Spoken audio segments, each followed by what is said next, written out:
Yawwa Hadiza gaban da fatan kin gane bayanin da na yi miki ɗazu ko? Duk na gane bayanin ka ɗazu.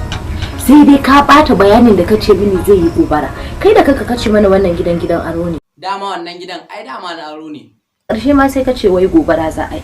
To da in je in taɓa wani abu a yi gobara a gidan mutane gwanda ban taɓa ba. Sai na kira mai gadi muka zauna nan muka yi hiranmu. Ai ga hira a bakin shi. Wala mai gadin kenan?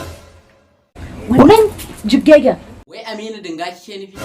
Ai yana da kirki. Kahira in ya fara yin hira sai a hankali kawai. Sai ki dauko kato ki kawo min cikin gida ki abin dariya ma ya baki kenan.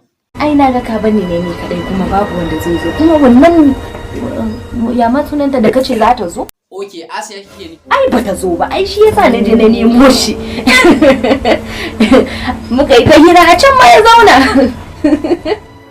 Oke, kawai dan bata zo ba sai ki dauko kato ki kawo min cikin gida ki abin dariya ma ya baki. Sai komai na ji ya wuce. A ina za mu je mu ci abinci?